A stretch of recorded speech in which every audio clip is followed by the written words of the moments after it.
বিজ্ঞাপন বিরতি শেষে আবারও আমন্ত্রণ চ্যানেলের সংবাদে। আবারও বাংলাদেশ প্রসঙ্গ। 2023 সালে সর্বোচ্চ দুর্নীতি ও ঘুষের হার পাসপোর্ট, বিআরটি, আইন শৃঙ্খলা রক্ষাকারী বাহিনী ও বিচার বিভাগের, এমন তথ্য জানিয়েছে ট্রান্সপারেন্সি ইন্টারন্যাশনাল বাংলাদেশ টিআইবি। এমন বাস্তবতায় দুর্নীতির বিরুদ্ধে কঠোর আইনানুগ ব্যবস্থা এবং জবাবদিহিতা নিশ্চিত করার তাগিদ টিআইবির। আরও জানবেন রিপোর্টে।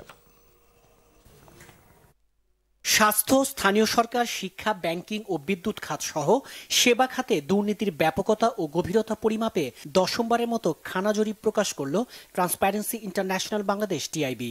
জরিপ মতে সেবা খাতে দুর্নীতির শিকার ৭০.৯% এবং ঘুষের শিকার ৫০.৮% খানা। সর্বোচ্চ দুর্নীতি ও ঘুষের হার পাসপোর্ট, বিআরটিএ, আইন শৃঙ্খলা বাহিনী, বিচারিক সেবা, ভূমি ও স্বাস্থ্য সেবায়। গড়ে ঘুষ দিতে হয়েছে ৫,৬৮০ টাকা। বিভাগ ভেদে দুর্নীতি ও ঘুষের শিকার বেশি বরিশাল বিভাগে। এমন বাস্তবতায় টিআইবির নির্বাহী পরিচালক ডক্টর ইফতেখারুজ্জামান বলেন, দুর্নীতি ও ঘুষের ভয়াবহতার লাগাম টেনে ধরা জরুরি। ৭০.২% উত্তরদাতা কোনো না কোনোভাবে দুর্নীতির শিকার হয়েছেন।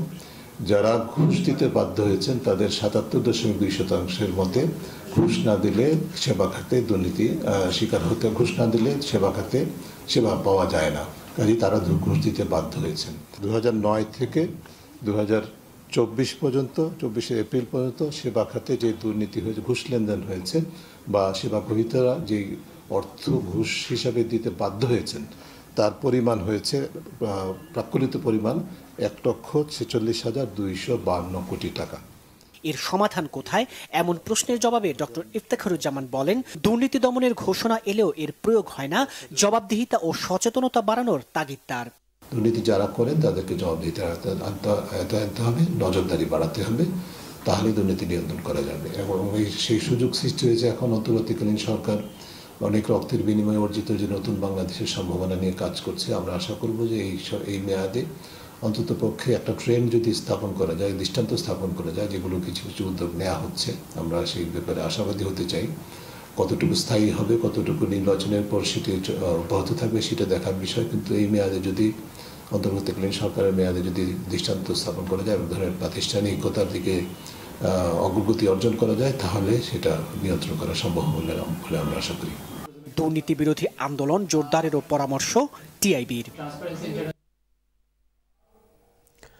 আল কোরআন একাডেমি লন্ডন সম্প্রতি বিআইআইটির হলরুমে বাংলায় তাফসিরুল কোরআনের উৎপত্তি ও ক্রমবিকাশের উপর আলোচনা এবং কোরআন বিতরণ করেছে। এই উপলক্ষে আয়োজিত অনুষ্ঠানে প্রধান অতিথির বক্তব্যে আল কোরআন একাডেমির লন্ডন চেয়ারম্যান ডক্টর হাফেজ মুনিরুদ্দিন আহমেদ বলেন, তিনি তার বিশ্বব্যাপী কোরআন বিতরণের আন্দোলনে সবাইকে কোরআনের একনিষ্ঠ কর্মী হিসেবে পাশে চান।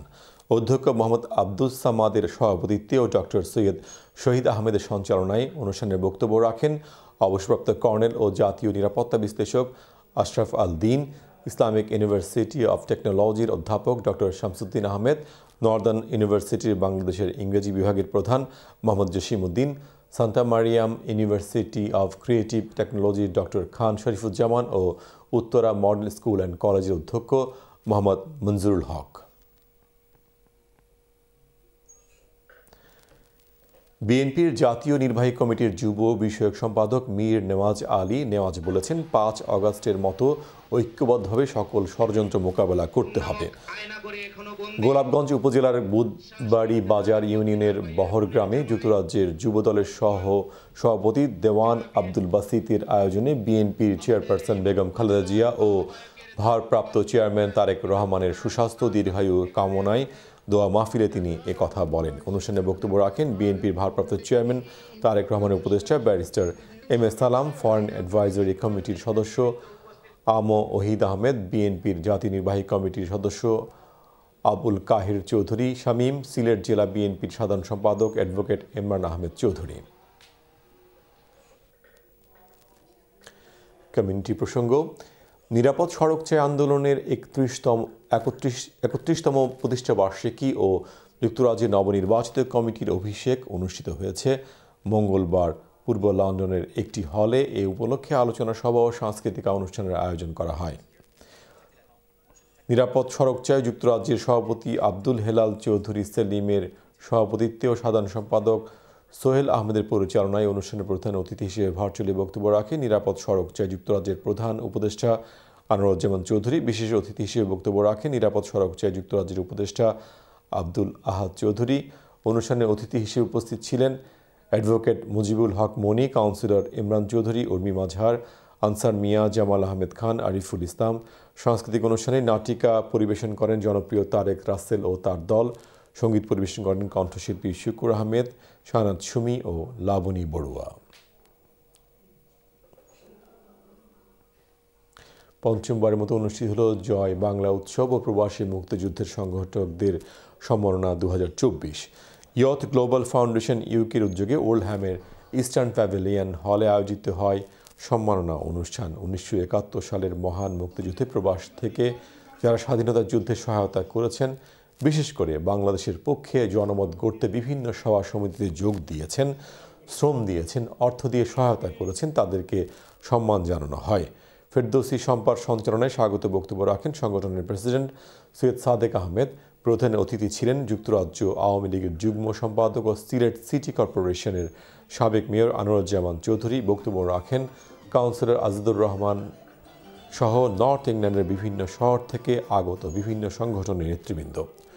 অনুষ্ঠানের শুরুতে সমবেত কণ্ঠে জাতীয় সঙ্গীত পরিবেশন করা হয় এবং মহান মুক্তিযুদ্ধে নিহত সকল শহীদদের স্মরণে দাঁড়িয়ে 1 মিনিট নীরবতা পালন করা হয়। এবার 4 জন প্রবাসীকে, মুক্তিযুদ্ধের সংগঠক ও স্বাধীনতা যুদ্ধে সরাসরি অংশগ্রহণ করা 3 জন বীর মুক্তিযোদ্ধাকেও সম্মানিত করা হয়।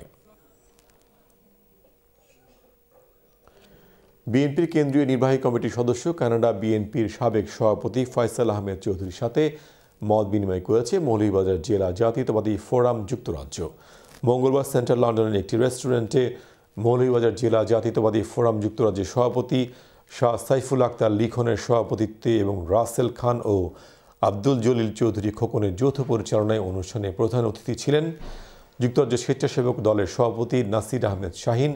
বিশেষ অতিথি ছিলেন যুক্তরাজ্য বিএনপির ধর্ম বিষয়ক সম্পাদক শাহিদ আহমেদ। অন্যান্যের মধ্যে বক্তব্য রাখেন শাহিন আহমেদ, স্বপন আহমেদ চৌধুরী, শফিকুর রহমান, জামাল আহমেদ ও এম এ মুহিত।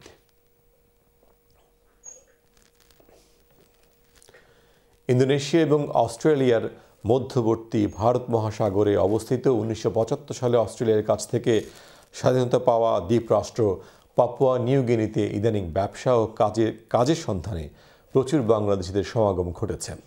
তাদের সাফল্যকে উদযাপন করতে রাজধানী পোর্ট মোরসভিতে Bangladeshi business association in Papua New গিনির আয়োজনে সমাবেশ অনুষ্ঠিত হয়েছে। ঘুরে এসে বিস্তারিত জানাচ্ছেন আমাদের Yorkshire bureau chief MG Kibria. Indonesia এবং অস্ট্রেলিয়ার মধ্যবর্তী ভারত মহাসাগরের বিশাল জলরাশিতে অবস্থিত বিশ্বের 3য় বৃহত্তম দ্বীপরাষ্ট্র পাপুয়া নিউ গিনি 1975 সালে অস্ট্রেলিয়ার কাছ থেকে স্বাধীনতাপ্রাপ্ত নতুন এই দেশটি বর্তমানে প্রবাসী বাংলাদেশিদের পদচারণায় মুখরিত। সেখানে প্রবাসী বাংলাদেশিরা গ্রোসারি শপ সহ বিভিন্ন ব্যবসা বাণিজ্যে প্রতিষ্ঠিত। গত 1 ডিসেম্বর রবিবার পাপুয়া নিউ গিনির রাজধানী পোর্ট মোরসবিতে Bangladeshi business association in Papua New গিনির আয়োজনে অনুষ্ঠিত হয়ে গেল এক বিরাট সাধারণ সভা ও প্রীতি সমাবেশ। এতে প্রধান অতিথি হিসেবে উপস্থিত ছিলেন দেশটির পর্যটন মন্ত্রী বেলডেন নরমান নামাহ এমপি। বিশেষ অতিথি ছিলেন বাংলাদেশের সাবেক সংসদ সদস্য মোহাম্মদ আব্দুল ওয়াহিদ, ব্যবসায়ী আমিন রহমান সহ বাংলাদেশ ও পাপুয়া নিউ গিনির বিশিষ্ট ব্যক্তিবর্গ।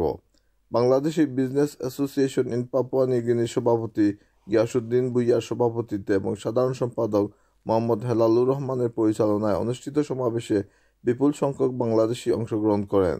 এতে প্রধান অতিথি পর্যটন মন্ত্রী বেলডেন নরমান নামা এমপি তার বক্তব্যে পাপুয়া নিউ গিনির ব্যবসা বাণিজ্যে বাংলাদেশি ব্যবসায়ীদের অগ্রযাত্রা ও ভূমিকার ভূয়সী প্রশংসা করেন। বিশেষ অতিথি সহ অন্যান্য বক্তারা বিনিয়োগের একটি বিপুল সম্ভাবনাময় দেশ হিসাবে পাপুয়া নিউ গিনিকে উল্লেখ করে বাংলাদেশিদেরকে সেদেশে যাওয়ার আহ্বান জানান। অনুষ্ঠানের শেষ পর্বে বাংলাদেশ থেকে আগত সঙ্গীত শিল্পী মৌসুমী আক্তার সালমা সহ স্থানীয় শিল্পীরা গানে গানে দর্শকদেরকে মাতিয়ে রাখেন। MG Kibria, channel S.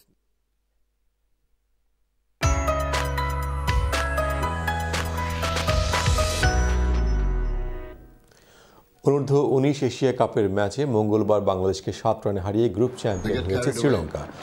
Dubai আন্তর্জাতিক ক্রিকেট স্টেডিয়ামে 229 রানের লক্ষ্যে 3 বল বাকি থাকতে 221 রানে গুটিয়ে গেছে বাংলাদেশের যুবারা। বি গ্রুপ থেকে আগেই সেমিফাইনালে টিকিট নিশ্চিত করেছিল দুই দল। গ্রুপ চ্যাম্পিয়ন হওয়ায় ফাইনালে ওঠার লড়াইয়ে এই গ্রুপের রানার্স আপ দলের বিপক্ষে খেলবে শ্রীলঙ্কা। বাংলাদেশ লড়বে এই গ্রুপের চ্যাম্পিয়নদের বিরুদ্ধে।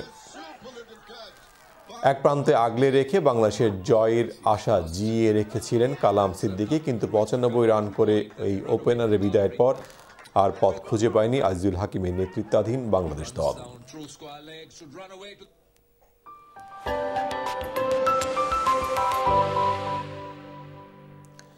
বুধবার ইংল্যান্ডের শৈত্যপ্রবাহ বিরাজমান থাকবে। দিনের তাপমাত্রা থাকবে 8 ডিগ্রি সেলসিয়াস এবং দিন শেষে তাপমাত্রা নেমে দাঁড়াবে 4 ডিগ্রি সেলসিয়াসে।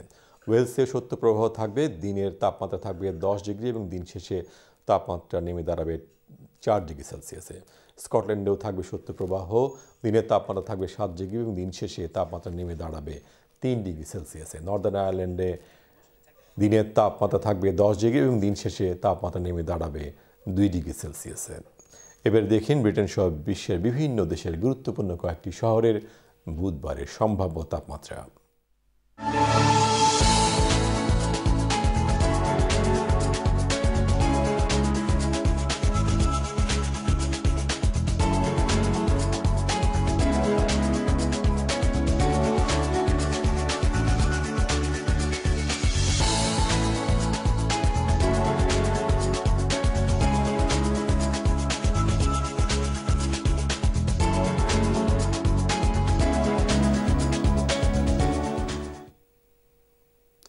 এর সাথে শেষ করব সংবাদ, তবে যাবার আগে শিরোনামগুলো আরও একবার।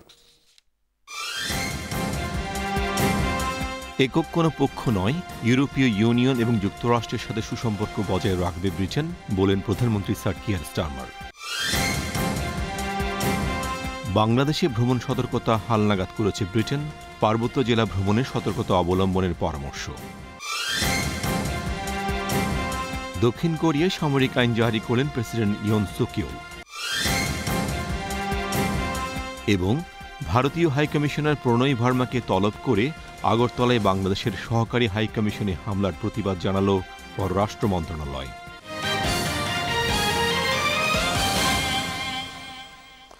সবাইকে চ্যানেল এর পরবর্তী নিয়মিত সংবাদ দেখার আমন্ত্রণ জানিয়ে এখানে বিদায়। আল্লাহ হাফেজ।